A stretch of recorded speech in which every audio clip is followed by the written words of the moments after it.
സ്ഥാനമാനങ്ങൾക്ക് വേണ്ടി നീതിയുടെ വഴി ഉപേക്ഷിക്കില്ലെന്ന് പ്രതിപക്ഷ നേതാവ് വി ഡി സതീശൻ. നീതിയുടെ കൂടെയല്ലാതെ വിശ്വാസിയായ ഒരാൾക്ക് എവിടെ നിൽക്കാൻ കഴിയും?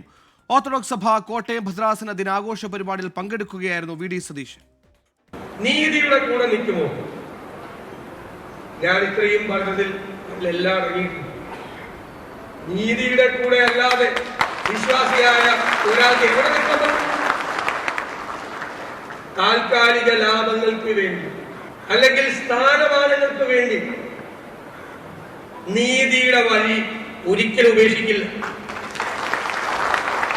ആ നീതിയുടെ വഴിയെ നടന്ന ഒരാൾ ഉറങ്ങുന്ന മണ്ണിൽ നിന്നുകൊണ്ടാണ് ഞാൻ ഈ പറഞ്ഞത്.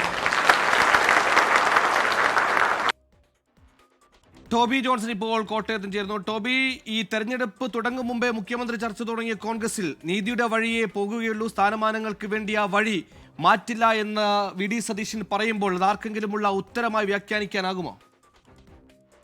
അങ്ങനെ വേണമെങ്കിൽ നമുക്ക് വ്യാഖ്യാനിച്ചെടുക്കാം അതിനെ. എന്തായാലും ഈ ഒരു പ്രഖ്യാപനം അത് ഒരു പ്രധാനപ്പെട്ട ഒരു പ്രഖ്യാപനമായി തന്നെ കാണേണ്ടി വരും. ഈ സഭാ തർക്കം നടക്കുമ്പോൾ പ്രത്യേകിച്ചും മുഖ്യമന്ത്രി അടക്കമുള്ളവർ യാക്കോബായ വിഭാഗത്തിന്റെ വേദിയിൽ പോവുകയും അവരെ പിന്തുണച്ച് നിലപാട് സ്വീകരിക്കുകയും ചെയ്യുന്നുണ്ട്. അതിനിടയിലാണ് പ്രതിപക്ഷ നേതാവ് ഒരു നിലപാട് സ്വീകരിച്ചത്.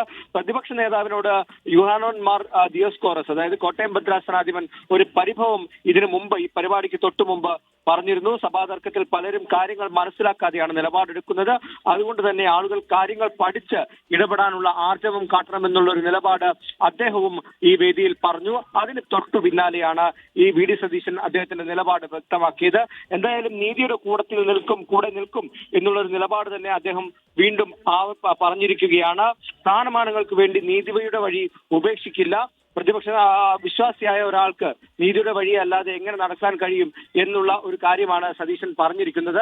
എന്തായാലും ഇതിൽ രണ്ട് കാര്യങ്ങളുണ്ട്.